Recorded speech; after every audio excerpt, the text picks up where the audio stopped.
Can everybody hear us? Right. Good morning, everyone. Also the people online who are joining us.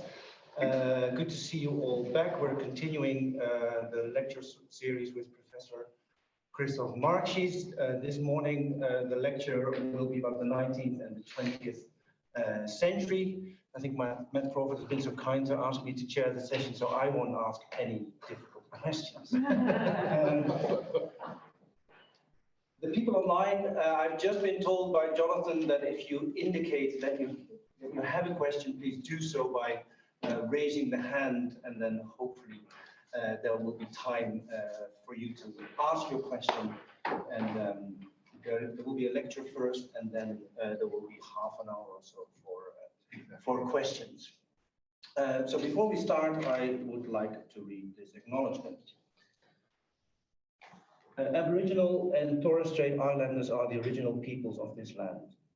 Welcome to country and acknowledgement of country are ways to recognize their unique position as traditional custodians and to acknowledge the continuing significance of Indigenous people in Australian culture and history. We acknowledge the first people of this country, Australia, who have lived with Creator God through the whole of creation of land, sea, waterways, and life. Well, without further ado, can I invite you, Christoph, to start with the lecture. The floor is yours. A wonderful good morning to everybody, especially to the people at the screen, for us visible at the screen or behind the screen. There are some I would like to greet, especially Chris, Wendy, Meyer, and all the others. That's a great pleasure to have you here. You are in the same way part as the people around the table, and a very warm welcome. I had, as you all, a free day in between, and free day makes one thinking about two questions. And so I thought I should start with around 10 minutes with additions and clarifications to the last lecture. That's a sign how happy I am here to be here and how happy I'm about your questions. The questions after the lectures and the questions during the lunch break and the questions via email. That's a real great pleasure. And the first clarification I would like to do is related to my, how to say, quite old-dated German way of presenting only male Germans at the screen. Because I thought, thinking about the slides of the last lesson, I should have integrated here, just a moment, a colleague of yours, a female scholar. And it's a pity not to have presented this scholar, because when looking to, just a moment, I presented only when discussing the question of what I labeled the unproductivity in regard of history, the historical unproductivity. I presented only the author of a dictionary's entry, Walter Köhler. I presented a church historian, and I presented two German New Testament scholars. But in rethinking my slides, I thought I should present one of your colleagues. That's the person at the right part of the slide. Why I should present her? Because you remember probably that we discussed the question, are there certain elements of Christian theology which in a certain way would lead historical narratives in a certain direction? That was your question. And I think the answer is at this slide, a better answer than I have given. and I would have loved to have given on Tuesday. Because the people on the left side and in the center thought especially this way.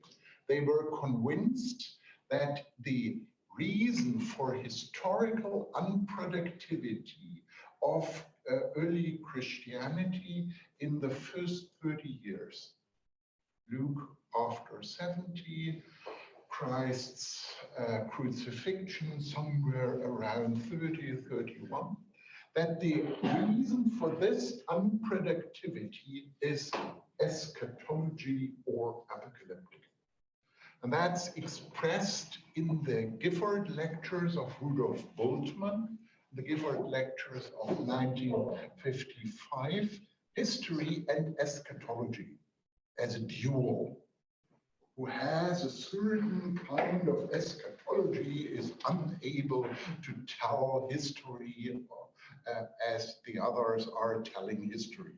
And the expression of this general theory by Rudolf Bultmann, the Gifford lectures related to the Gospel of Luke and the Acts is by Hans Conzelmann. The German title is Mitte der Zeit, in the middle of the times, and the English translation is the Theology of Luke. And the wonderful thing with Kylie's monograph is that she wonderfully has shown that certain forms of eschatology, she has a kind of basket of certain texts of different religions, of different stylistic provenance. And she has shown, I think, quite clearly that also with a clear-cut eschatology, Virgil, that is what I have mentioned, but she has other examples. It is possible with a clear-cut eschatology to write history, and that's nothing. So what I have or should have argued a little bit more precisely in the answer to your question should have been that this traditional idea to establish, how to say, certain idioms of theology which hinder or bring history's telling of history in a certain direction disappeared during research of the last decades. And that brings again the question to the table, why historical unproductivity in the 30 years? That's a question Kylie hasn't asked in her wonderful dissertation, Oxford dissertation, but to a certain extent, her book brings the question back to the table. I would like to answer the question not by theology, but by sociology of the group.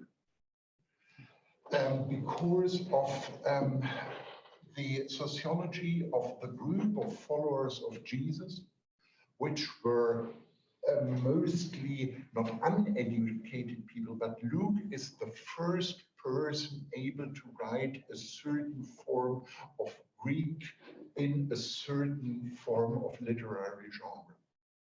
And there are at this time quite high-level texts from Palestine. That's there was a picture of Martin Engel, and Engel and others, especially in Oxford, have shown this. But obviously, the group of Jesus followers wasn't part, and there is a kind of upgrade. This is the way I would answer. So my answer to your question is coming later, and I'm especially thankful for that because that helps me for the written form of these lectures to clarify and also to mention how the monograph Luke/Acts and the End of History helped to clarify this, how to say, a dead end of German New Testament research, which brought in not only false answers, but also false questions. That is first clarification, and also she isn't here, a kind of, how to say, reference to the wonderful institute of the ACU. The next thing I thought I should clarify, when looking to my slides, I realized there was a problem with my slides, and this problem was related that I first saw the slides at the screen when producing here. So I realized one of my ideas to Eusebius, you weren't able to realize at the screen, and that's a pity. So a second attempt for Eusebius slides.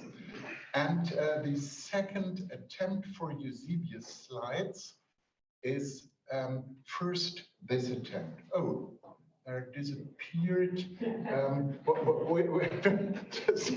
Sorry, it's still provisional. On the left side, this is a codex, a page from a codex in Florence, from the Bibliotheca Laurentiana. And that's an anonymous synchronization table of month in different cities. When looking to the column or the row above, you would realize these are names of cities and the question how the different months of the cities could be synchronized. So something which is relevant for the architecture of Eusebius' Chronicle.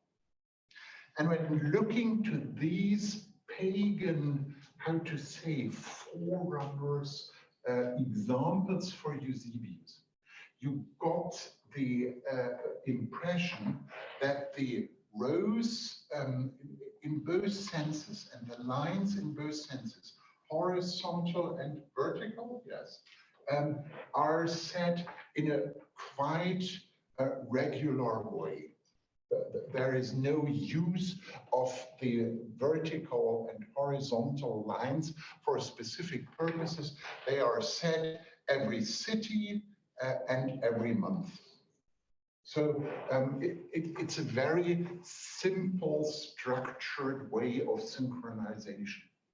And this anonymous tractate I have collected in an article in the Berliner Theologische Zeitschrift in the Kräuter, all these pagan synchronization tables. And on the other side, you can look to one page of the Greek Christian writers' reconstruction of the Armenian version of the Chronicle. And when looking to the Armenian version, you got the impression, I hope that's visible, that the horizontal lines are not set in the pagan synchronization table on the left, but the use is to, how to say, to structure the material. They are used independently.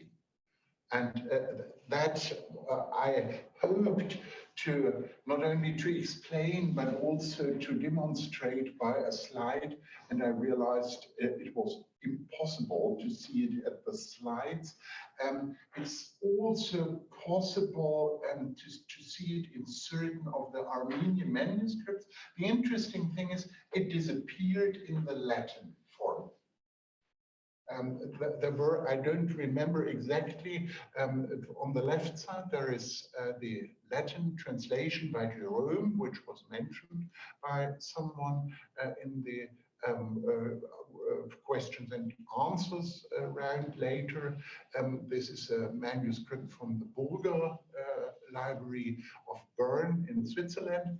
And on the right side, you have a manuscript, an Armenian manuscript from Yerevan, and there is quite visible the difference between those two. So the question you have asked concerning the impact the impact. Is Jerome of interest or is Eusebius of interest is an interesting question, because this specific way of using the graphical possibilities of synchronization tables, that's something math also has dealt in length. That's only, how to say, a subchapter to your monograph concerning one specific detail. And what we should do is asking questions concerning colors and the whole presentation. My interest in showing this part of Eusebius was that I had the interest to demonstrate to you there is obviously a connection between the theological categories of Eusebius and his form of presenting. But there is also a certain independence. It is not completely independent. He hasn't set up his synchronization table with the interest, let's do something new, let's do a new arrangement of knowledge, let's be creative to arrange the tables in a new form. But there is a certain form of independent establishment of knowledge, which is independent from the principles. And that, I hope it's now also not only said as a sentence, but visible at the screen. So these were the two clarifications, and we end with where we will start a new lecture with an introduction, remaining problems. And with my introduction, I would like to start again with Augustine. Surprisingly, 19th to 20th century, starting with Augustine. But the introduction of the talk is labeled Remaining Problems. And you remember probably that I labeled Augustine epitomist. Some were a little bit surprised. But that's taken, and I should have said the text I'm relating in De Civitate Dei, in the third book, chapter 18, paragraph 1. Augustine is explaining, I'm not a professional writer of history. I'm using results, so to say, of professional writers. So Augustine is a quite interesting figure for the theory of history, because he is probably the first Christian writer clearly differentiating between history 1 and history 2. History 1 is the chronicle of certain things happened in the past. And history 2 is the interpretation of these happenings in a record. History 1, the past as continuation of certain things which happened. History 2, the narrative, the well-structured narrative of these happenings. And the interesting thing is, between these two, which Augustine himself labels historia, which he labels with the same Latin term, which makes certain problems. He is using the term historia sacra And Historia Sacra is only possible in the framework of Historia 2. There is no Historia Sacra, that's an interpretation he is doing. So it's quite clear he is not a professional writer of history in the sense that the way from Historia 1 to Historia 2 can be done as, how to say, in a most professional way by serious research. But he reclaims a certain professionality for the interpretation. For the interpretation that establishing a Historia Sacra, telling history 2 as a Historia Sacra, is something he is doing as a professional. And now you understand why the third lecture to the 19th and 20th century is starting here. Between Historia and Theologia, between history and theology, that there is no, how to say, break or split. These are certain forms of professionalization or profession. Someone is able to write history, to interpret the sources, that's from the first Greek historians on, the sources, and to set up a narrative. And the theologian, that's a later term, but the Christian bishop, Augustine, in the same way like the history writer is doing an interpretation and is presenting the interpreted history 1 as history 2 as Historia Sacra. There is, because we introduced critique on these German ideas. Robert Marcus, in one of his books, said that the German way of speaking of salvation history is the best way to put a sausage on these differentiation between history 1 and 2, and there is a thick brown sausage over and covering this necessary differentiation of German. Yes, the typical German brown. but that's, I think, he only gave as an oral impression. It's the metaphor of the sausage is not written. But why this is of interest? Because this way of there is no hint, no break between these two, the way from Historia 1 to Historia 2, and the possibility that this way is also a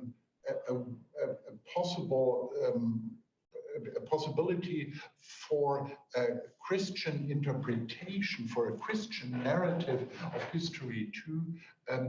This is something which coined the whole late antiquity and medieval and also 16th century way of dealing with historical narratives.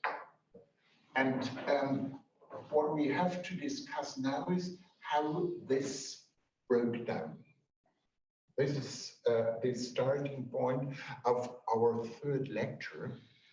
But my interest is a little bit to challenge this classical model. The classical model is, in the 18th century, the identification of Historia and Theologia, of history and theology, and this traditional model collapsed. And what I would like to present to you is, when looking to these people written here, I would present in the 18th century, Leibniz is still in favor of this traditional model. Neander is still in favor of, and to a certain extent also Harnack. So my impression is the model of modernity as the structural alternative to antiquity, modernity as 19th, 20th century as the radical shift should be challenged. That's this classical dual model. My interest is, and now you understand probably why a historian of Christian antiquity is so interested to deal with 19th and 20th century and to think about these theories. Because I have the impression those texts from antiquity are of greater interest if we realize that there is not this fundamental break between modernity and pre-modernity. If you're interested in the theoretical framework in the background, Shmuel Eisenstadt, multiple modernities. So the idea that we have multiple antiquities and also multiple modernities, and there are more continuities and hidden lines. There are certain rivers for certain times disappearing, like the Danubian Donau River. Donau River is disappearing in certain parts of Germany and then suddenly coming up. And so my impression is this radical model of pre-modernity and modernity and post-modernity should be challenged. And what I'm interested to do today is to present certain of these challenges. Remaining problems, introduction, yes, a lot of problems, a new form of telling the history of Christian history writing. We continue first with Leibniz and Lessing. Leibniz and Lessing. The problem today, as in all the lectures before, it's a program for a term. We should have now time to read together Leibniz and Lessing. The first, probably completely surprising impression is you will have in mind Leibniz as a philosopher, Leibniz as a mathematician, probably Leibniz as a historian of languages, Chinese language. Perhaps Leibniz as father of ecumenical attempts to reunite the churches. But something you have probably not in mind is that the main duty of Leibniz for a very long time was writing history. Why? Because nothing is published until now. He never ever finished. Leibniz was writing a very large multi-volume monograph on the history of the family of the Guelphs and the Brunswick noble family. And his interest was to present this family as the key family of German history at medieval times. We are at the Berlin-Brandenburg Academy at the moment in the beginning to edit these texts. And the interesting thing is that Leibniz not only prepared for decades this historical work, which was in the center. He was looking for sources, he was preparing, he was setting up correspondences, but he also tried to, to think about writing history. And this is also because the Leibniz edition is completely chaotic. A large cupboard full of volumes, but his introductory texts in writing history and in the theory of history are hidden in letters, in small unpublished tractates. But two people from the Hanover Library put together these things in a quite thick volume, Leibniz Historische Schriften, Leibniz Historical Writings. One of the problems is that they were convinced people are able to understand the French language, which is definitely not the case for German students and a lot of German researchers. So this wonderful book is nearly unread, and the Leibniz, the idea of Leibniz never changed according to the sources of this volume. The interesting question is Leibniz, to be a little bit general, Leibniz tried to restore the relation between metaphysical theory of the world and the historian's ability to reconstruct things which happened to a certain extent by not because of necessity, but because by chance. And I don't want to move into details, but his interest was to connect again theory, a Christian theory, a Christian, to a certain extent, Neoplatonic shaped theory, and the old days historians' work. And that he did by certain ideas you probably know, by the idea of a pre-stabilized harmony between the individual person and the general structure of God's created world. And this general idea of a pre-stabilized harmony, which is in fact a clear Platonic concept, that we have in mind the general ideas of the world.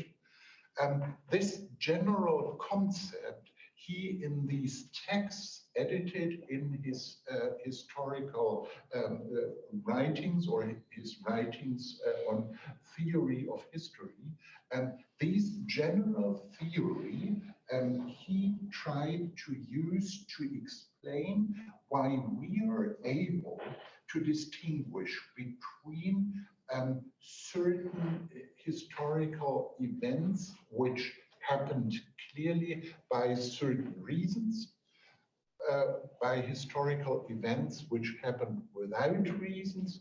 So he is involved in a large discussion at this time. And his idea is certain principles of the reconstruction of the past are by a pre-stabilized action of God in our mind.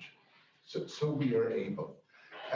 That means that the whole theory of history of Leibniz is, also we are in the 18th century, also this is enlightenment, is clearly dominated by a Christian metaphysical concept of a certain form of revised, transformed, renewed, clarified, adopted Neoplatonic structure. Now the interesting question is this related to the everyday duty of writing the history of the Brunswick family. and the Wolff's family. How the theory and working with sources is related. And the answer is, that's a preliminary answer. I have the impression, because Leibniz was so devoted to the question which was brought up by Hume and others, what's the difference between causality and things which happen without clear-cut reasons, and how to distinguish. He was, how to say, sharpened by the theoretical discussion for analyzing the sources.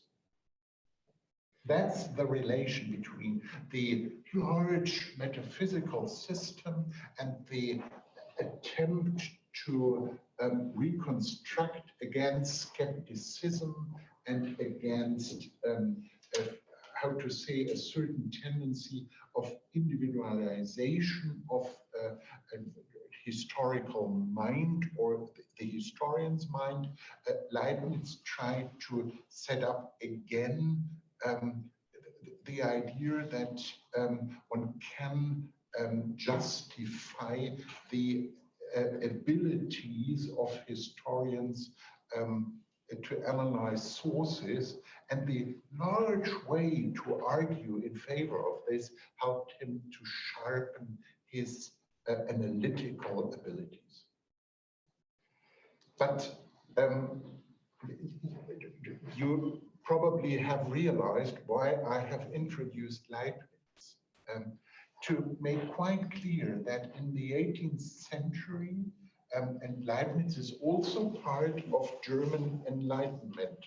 That's one form of enlightenment, if we not restrict enlightenment to Kant or to certain people in France, or if we introduce an idea of enlightenment as a pluriform movement, then Leibniz is part of enlightenment, and as enlightened thinker, he was interested to hold together historia and theologia. And that's the first argument against this dualism between antiquity and modernity. The next one is Lessing. And Lessing in the work über den Beweis des Geistes und der Kraft against Professor Schumann, school professor, high school Professor Schumann, that's exactly the opposite. Lessing is one of these who, how to say, coined the metaphor for the break in this text. And the metaphor for the break is the nasty white trench. Der garstige Breitegraben, the nasty white trench.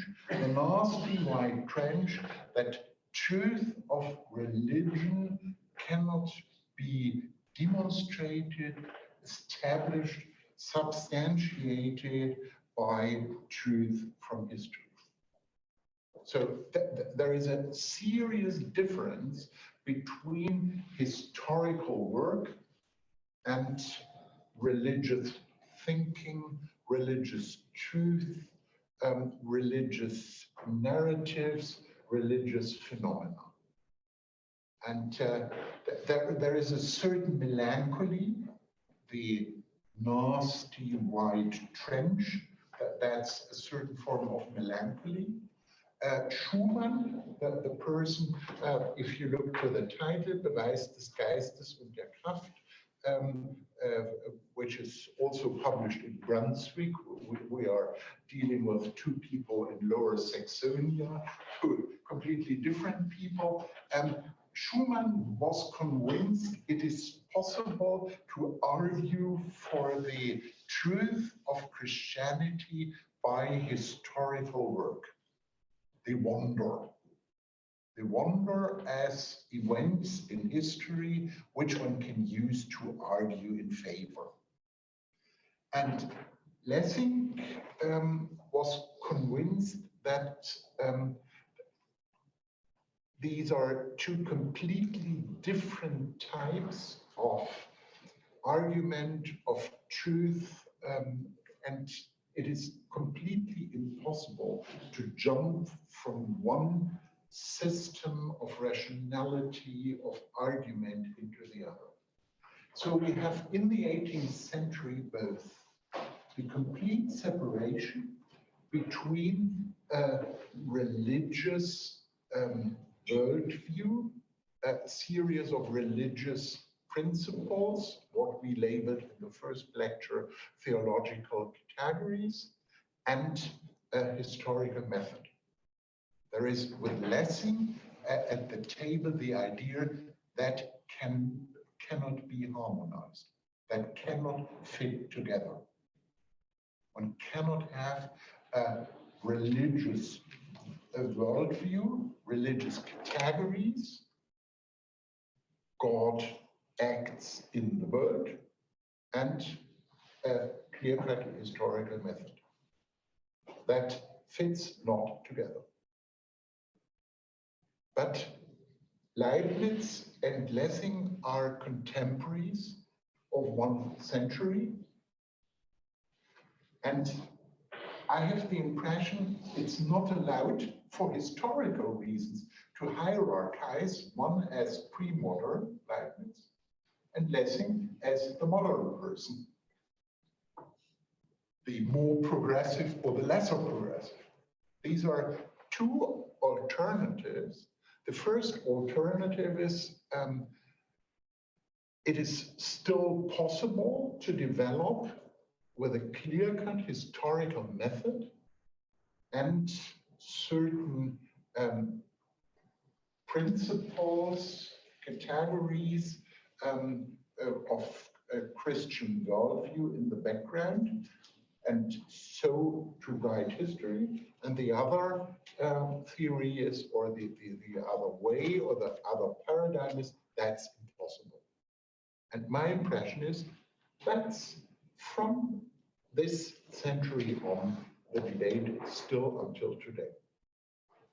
Probably here in Australia, in England, in Germany, you will find followers of Leibniz and also followers of Lessing.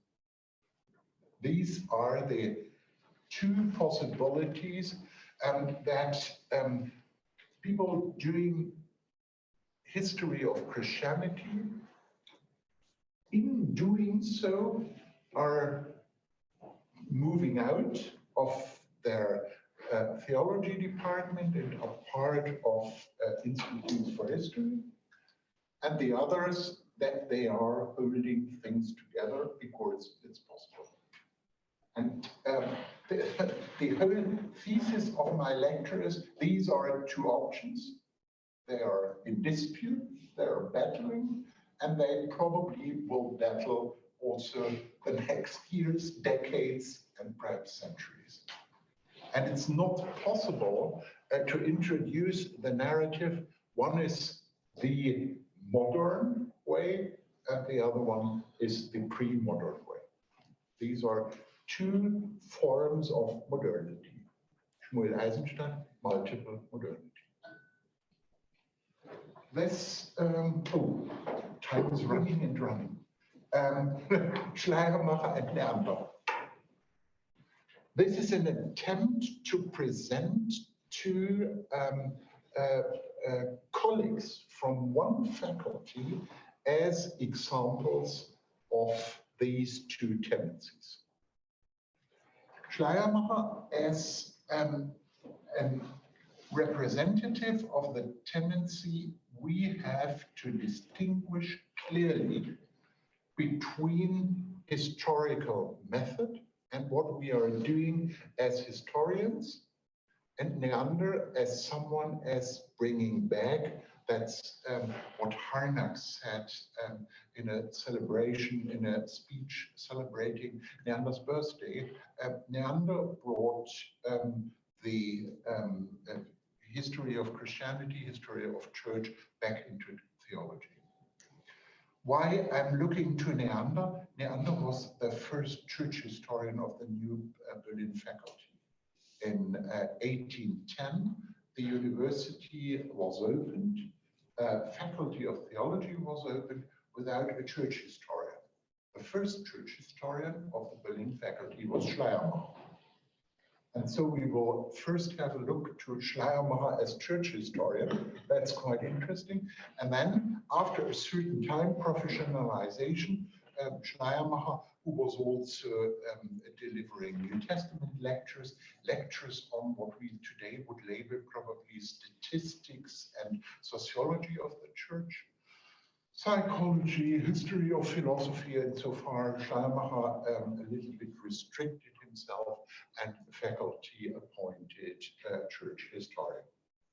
Schleiermacher dealt with the questions of church history and history of Christianity in two texts. And I apologize because the smaller text is probably, again, not really visible. So corrections tomorrow. That is kurze Darstellung zur Einführung in theologische Vorlesungen.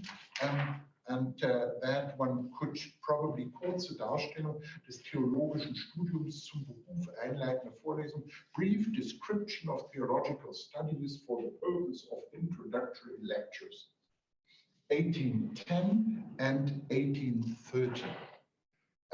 There, the whole theology is, how to say, introduced in a system of knowledge and sciences at a university and completely redefined as a form of secondary science, as science used for practical purposes, like medicine and law. The interest of theology is like the interest of medicine and law to train people for being ministers or teachers. That's quite interesting. A complete new definition. So, church history is used to inform future ministers and teachers about the actual status of church and the reason why church has become so and not different. It's a surprising functionalization of the whole historical work, and Schleiermacher is labeling this historical theology. And part of historical theology is also Old and New Testament exegesis. These are the informations about the reasons why things became this way and not different. So, to be honest, he is also an epitomist.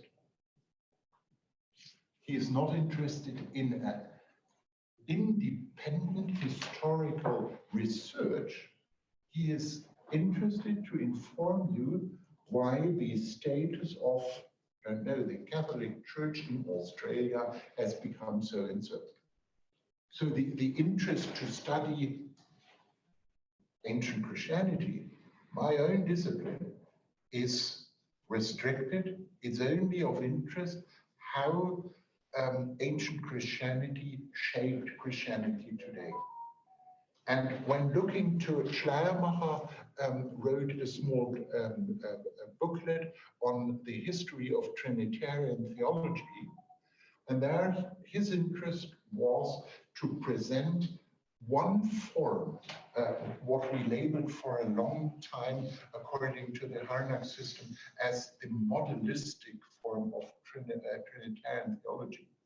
There he was interested because he was convinced that the Nicene and so-called Neo-Nicene approach is wrong. For that reason, he studied different forms of Trinitarian theology. His interest was not to study the history of Trinity and the Trinitarian controversy because the Trinitarian controversy is of interest. My own impression in my own lectures is I'm always voting for that group in the Trinitarian struggle, which is not in favor of my students.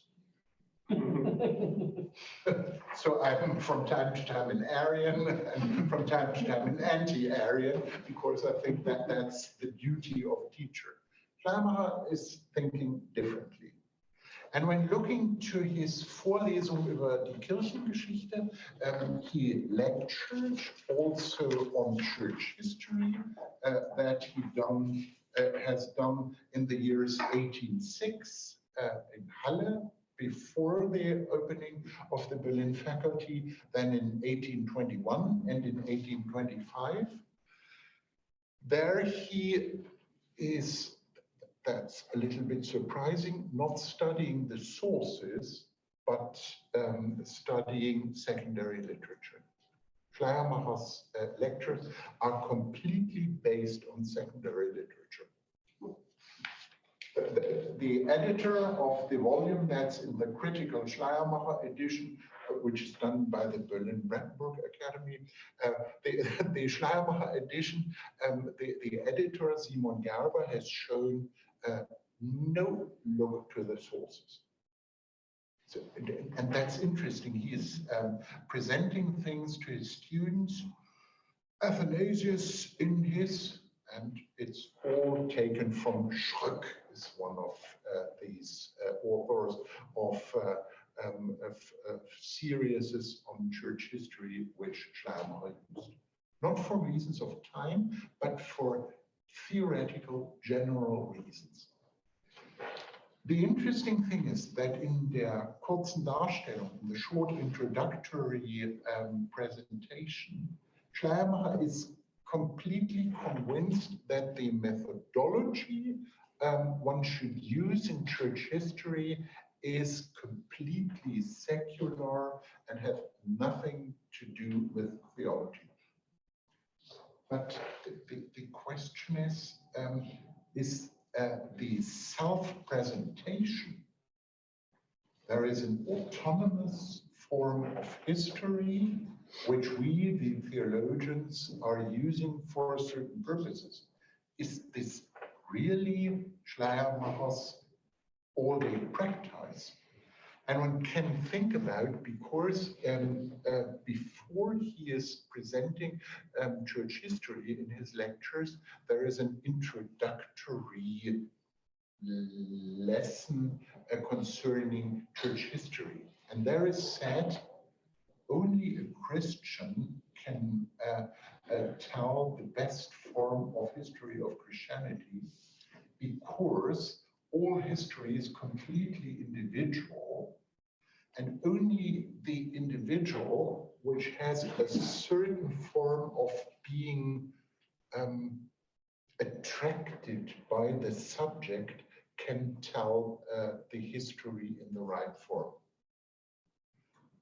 That's not a secular theory of history, but that's Schleiermacher's theology used to explain history and historical writing. Only when to a certain form inclined, attracted by a certain thing from history, you can tell or write the best form of history. And here my impression is Schleiermacher's theory and Schleiermacher's writing of history are not fully consistent. Schleiermacher's idea, there is an autonomous block of theory of history, of secular theory of history, and we follow this when using history as epitomizers for purposes of theological education. That's theory, and practice is different. Schleiermacher is convinced I, as the Christian theologian, are better able than others to tell certain forms of history of Christianity. So it's not like Leibniz and Leibniz, two completely different models, but Schleiermacher has two models, theory and practice in his lectures. He is more involved in the establishment of theory of history than he was thinking. Very short to Neander, because time is running and running.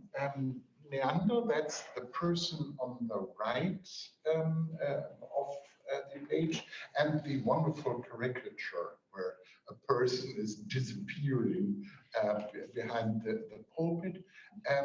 He wrote a lot of monographs, and certain of these monographs are in the same form as Eusebius' innovations.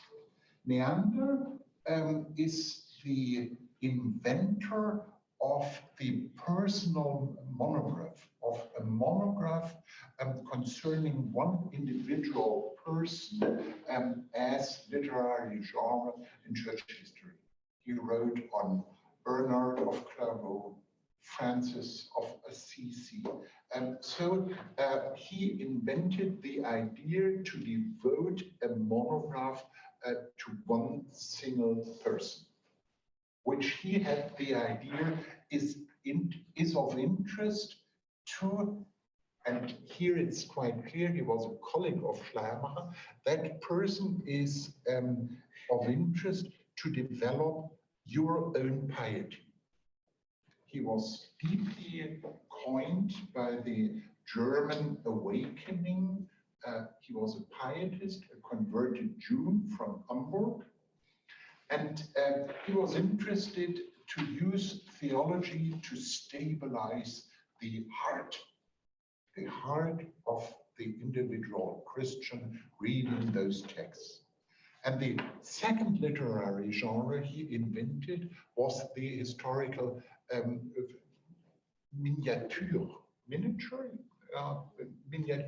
So a very short, small booklet or article devoted to a question of the history of piety or to the all-day history of Christianity. They are wonderful. They are collected in a lot of volumes. There is, for example, a wonderful small article, The Library of Tertullian. He had the idea reconstruct from the writings of Christian authors from antiquity their libraries at home. That's Anthony Grafton or something.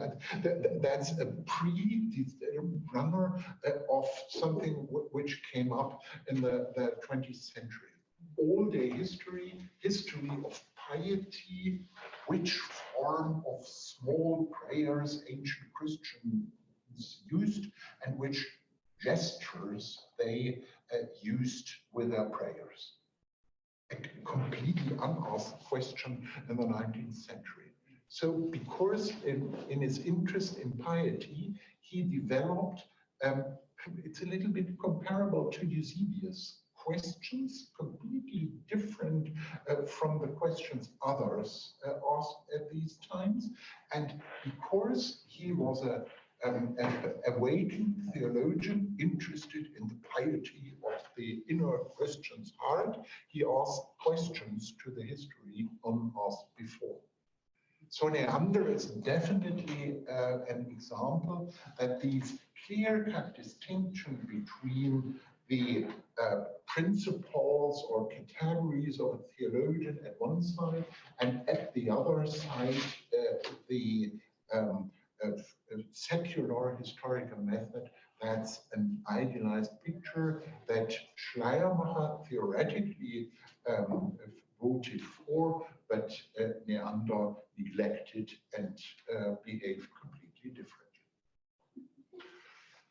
So Harnack and Troeltsch, I think Troeltsch we can skip for tomorrow. That's no problem. Harnack, I would like a little bit to present, because in literature you got always the impression Harnack is the example for historicism in theology. Historicism as source positivistic approach, completely neglecting the history, and then you got always, oh, my Ranke picture is missing. The example for Ranke is a misunderstood quotation by Ranke. In the preface of the history of the romanische Völker, Geschichte der romanischen Völker, the history of the Romanesque in English populations, there is said, we are telling history as history happened. But reading the sentence, which nobody really is doing, this is an anti-Hegelian polemic. The full quotation is, that's extremely difficult for me to translate into English, because there is a quite ironical description of the Hegelian approach by Ranke. Ranke said, so hoher Dinge unterwindet sich unser Versuch nicht. Und unterwinden is a very absurd German impression that means someone in sports is trying to do an exercise. That's unterwinden, winden. And so it's a quite ironical description. The Hegelian way of doing history is a completely artificial behavior, like a sportsman doing absurd and unnecessary movements to reach something. And he explains that's not necessary, that we are not doing. We're doing quite simple things. We are telling history as if in the way history happened. That's ironically. Ranke is not so simple, not such a source positivistic approach that he thought it's very simple. We should tell history from the sources. He was fully aware of the problems, but he was convinced that it is not necessary to tell the history as the exemplification or the explanation of a philosophical, of a very large and broad philosophical model. But Harnack is definitely not a follower of Ranke. And that one can realize when studying the manuscript department of the Berlin State Library, where his papers are kept. And in the year 1910, Harnack was invited, as I was invited here, to lecture. And at the evening of one of these days, students asked him, please, could you explain us how to study the past? And improvise a lecture in Students' Club of Oslo. Because Harnack normally refused to how to say, to explain or to write down a theory of history. He's one of these historians of Christianity which are doing history but refusing to set up large articles on the theory of history. And so these lecture, which I reconstructed because we have only, Harnack had only small handwritten notes, they are preserved, but a Norwegian student, later Bishop Eivind Berggrav, in the resistance against the Nazi troops, a strong leader of Norwegian church. Eivind Berggrav wrote this lecture in the Norwegian language, and we means my wife, who is able to speak the Norwegian language, retranslated it with the handwritten thing into the German language, and so we have now a kind of theoretical manifesto of Harnack on doing church history. And the interesting thing is that Harnack said, what Ranke did is only part of, and here he used a wonderful metaphor, the metaphor of the modern color printing, because he said the modern color printing is done by 3 plates and 3 colors. And the Rankesche source positivism is only one of these plates. And so historicism, in the way the Rankeaner presented it, is only one of the plates. Which are the other plates? The next plate is the interest in the individual human person, and the concentration not to, how to say, not to solve the individual, the influence of one single individual person to the history. That's the second layer, and the third layer is quite interesting, socialist idea of determinism by society. For the Emperor's Court theologian, that's how Harnack was seen, because from time to time he was sitting with the Emperor's wife at a sofa and telling her nice stories, but later he also was sitting next to the sofa of the new President of Republic. And so Harnack was convinced the idea of these early socialist historians that economics, social strata were binding forces which restrict the freedom of the individual person to act, which determine their action, is one of the layers of the 3 plates of color for colored printing. Here you get the impression, when asking the question, that's an interesting contribution to the methodology of history at this time. Because there were no theoreticians of history combining in this way different historical schools. Socialist history, Thomas Carlyle, the individual thinker, and the idea Ranke, that's a combination. I looked for, in a lot of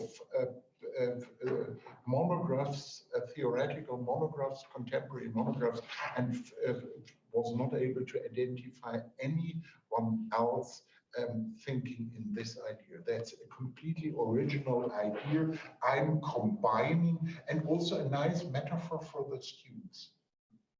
A quite nice metaphor for the students. 2 questions. The first question is Harnack, is this preface theory, as I said?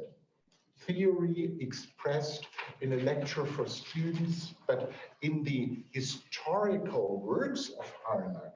So there were 2 at the right side, his 3-volume History of Dogma, and on the left side, the History of Mission and Expansion of Christianity. Are they coined by these 3 color plates printing process? No, definitely no. Because the History of Dogma is the simple presentation of individuals developing ideas, theology. It's a classical history of dogma story as a critique of dogma. Dogma ended in the Protestant church.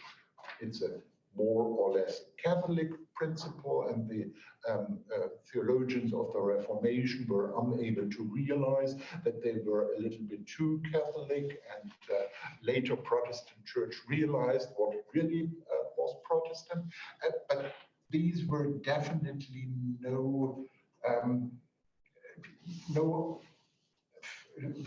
how to say, no presentations according to the theory. And the same with the history of mission and expansion. So Harnack developed a wonderful theory, but was obviously unable to realize.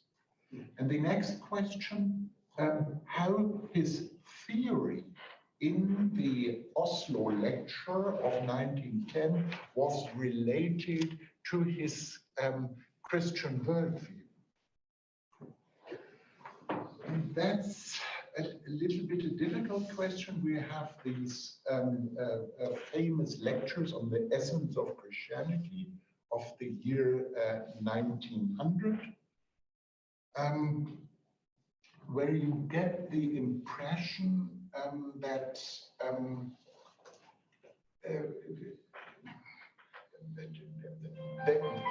there is a certain link, but Harnack's theory has, to my impression, a quite autonomous status. That there is no, how to say, one-way road which leads from his principles as theologian, from his worldview to his historical principles. That's something where someone thinking about his profession, being a church historian, being the chair of church history at Berlin faculty, developing certain principles, there is definitely a deeper coinage of Harnack's view of ancient Christianity by his principles. His idea of Jesus as someone alienated from positions, interested to establish a relation to Christians and not bringing a certain dogma into this relation. This picture of development of ancient Christianity is deeply related to his personal theology as a pietistic Baltic Lutheran, but not his historical principles. So to conclude, I'm a little bit longer than I thought.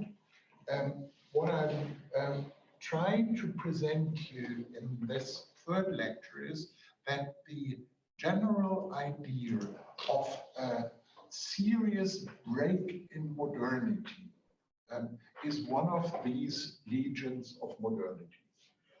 We are newer than our forefathers.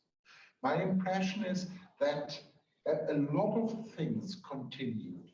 The autonomy of historical method and the difference between the principles of the Christian worldview and historical all-day work.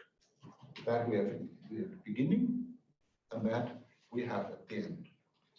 And we have a clear-cut option for the division between historical method and a Christian worldview that should be untouched, that should be separated, that should be not in any way brought into relation. And we have until now always church historians of Christianity, which counteract in theory or practicing. And so the end is multiple modernity brings a lot of antiquity back. Thank you.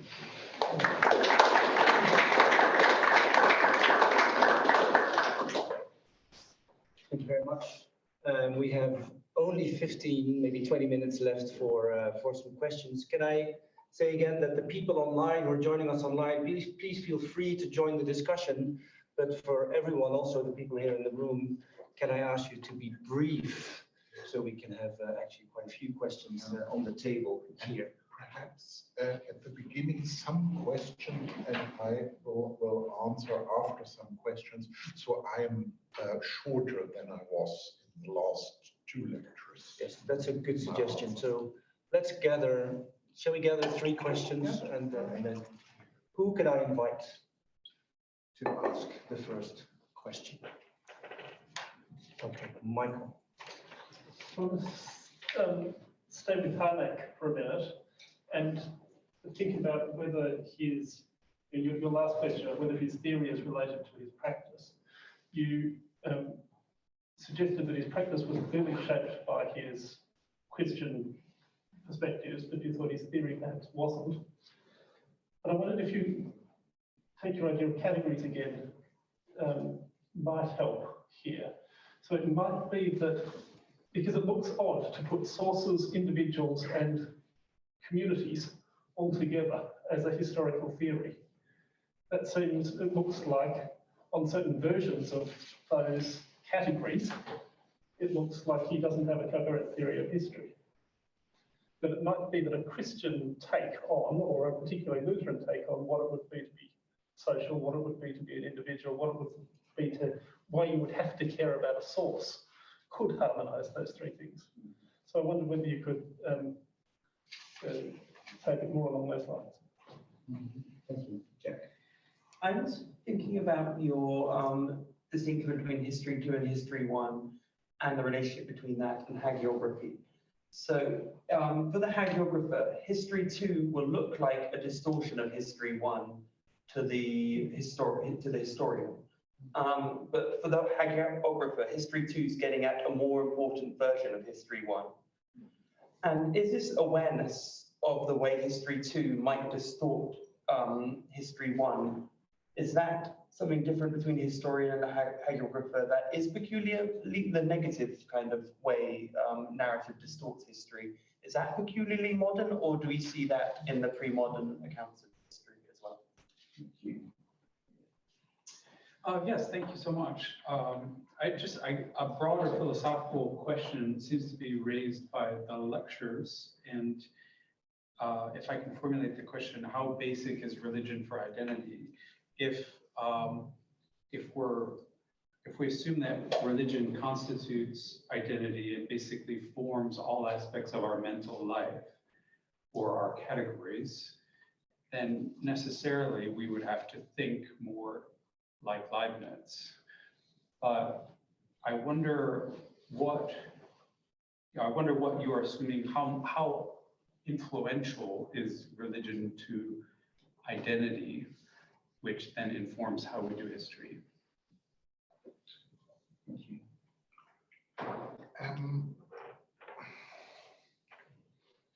My impression is that when reconstructing the relation between the Christian worldview of Harnack and his historical principles, it's a common structure. And this structure, I have to lecture in September in the academic place where he grew up in Tartu. And there I will present the idea of Harnack as the person in between. And this in-between structure, that relates those 2. He's in between, he is at the same time a Lutheran and a liberal theologian. He's a Baltic pietist and a Lutheran. He is interested in Ranke and Carlyle. He's always in between. He has the idea, I'm able to bring these things together. He's also so often in battles, he is a person interested in harmony, in combining. And that's probably also his idea of the religious behavior of Jesus. Jesus is uniting people and leading them to the Father. And this structure of in-between, that's an idea to frame it or to phrase it. And I'm quite interested about that because he's also in between Baltic and Germany. He's in between republic and empire, and so not interested in these sharp contrasts. History 1 and 2. History 1 is the untold story, the material. So there is always a competition with history 2. Hagiography is one way of presenting history 2. Also the analysis, wonderful, the Holy Bridget, certain people from medicine tried to analyze her scalp and asking the question, the visions of Bridget, are they in some way by a specific structure of their brain caused? So they analyzed the preserved skull. That's also a form of history too, competing what is told in the narratives of Bridget and in hagiographic narratives. So my impression is the competition, the battle, the idea of combination, theories about this can be and that can be, and these are certain ways of looking to a multidimensional reality. There are certain forms to deal with this, and that there is no difference between antiquity and modernity. Luke, some have done it, now I start to tell the story again, better than all the others, because I know how to write history. So my impression is history too is a purified approach, and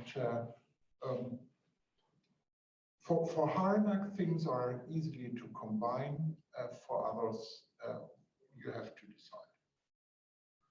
If this is not fully answering your question, we should talk during lunch. And oh, a very difficult question. Because I'm not a philosopher of religion, so I'm answering as historian and perhaps later as theologian. No, you're not allowed to do that. It'll be simultaneous.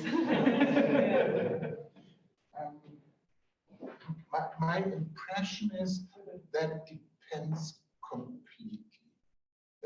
There are people, and you have also, identity is one of these highly difficult terms.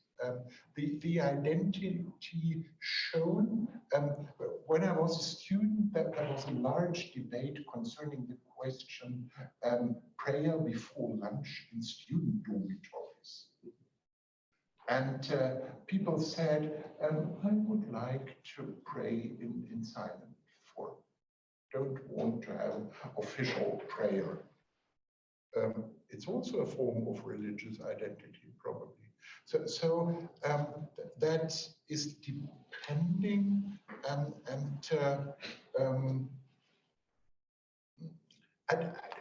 hesitating. The idea of the German Catholic theologian Karl Rahner, that also those people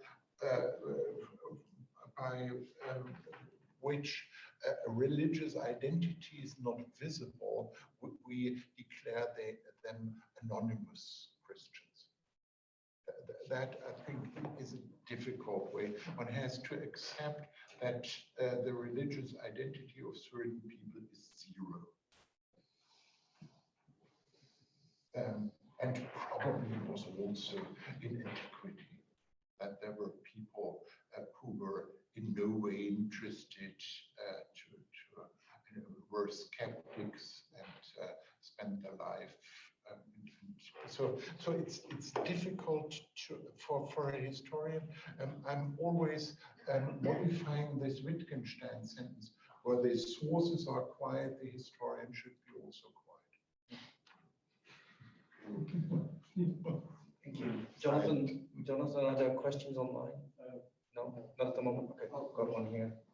I'm Father Robert. I come from a history and philosophy of science background, so this will push you back again to something that was said before.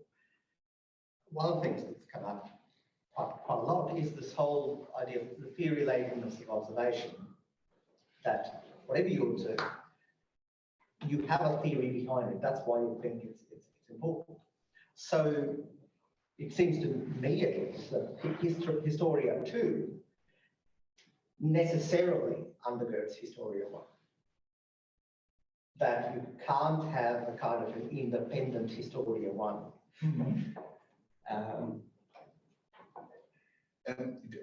Completely right, History 1, but History 1 is, how to say, now we are moving to quite difficult questions of philosophical questions. Is History 1 more than the presupposition that one can tell something? And I have to confess that my own theory here is definitely not a Boulevard Saint-Germain theory, because I have the impression that reality can correct your images about reality. Yes, yeah. I'm not a philosopher, but I have the impression when thinking here is nothing, I can walk through and it's in fact a glass, and blood runs over my face. Then I have to reconceptualize my worldview, and it's again a conceptualization about reality, and not the reality. It's always history too, but there are possibilities which make me correcting my image about the world and my image about the past. And these things about my image about the past, I will never forget my first visit to Galilee. Because my images about Galilee were the images of children's Bible of a small German publishing house. And these were images illustrated from Gothic book illustration. So I thought this kind of houses would be there, and coined by a city. I'm born in Berlin. I thought there were lots of houses together. And I realized Galilee is completely different. And then I observed certain excavations and realized there were large cities in Galilee. Magdala, I thought, a very small city, becomes larger and larger through the excavations in the last decades. And so it's still an image about, I don't know much about Magdala, it's still an image about Magdala. But the excavations corrected my image. And this interplay between my image and reality, I would tend to metaphorically say reality is able to correct. That's a metaphor.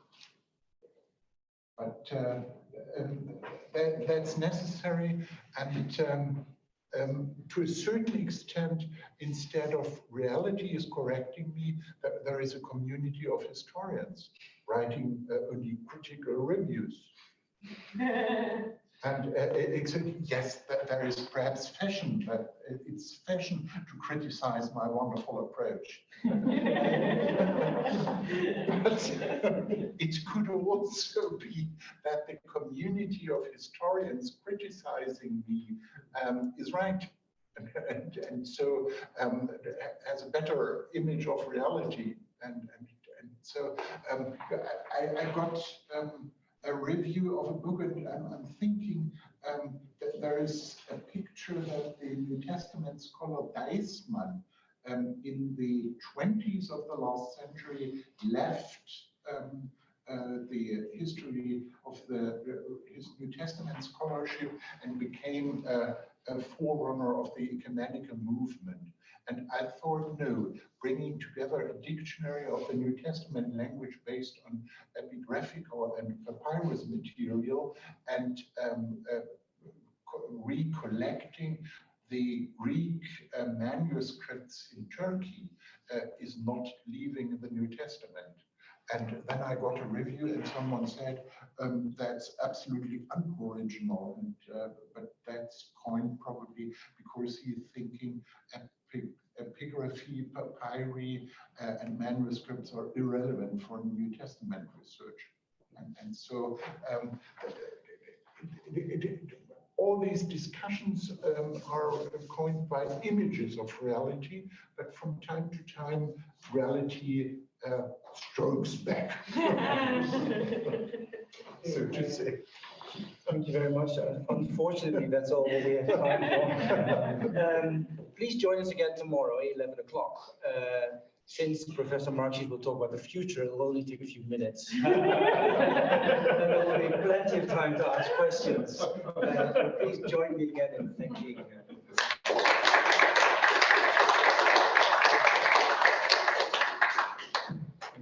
Now there's lunch.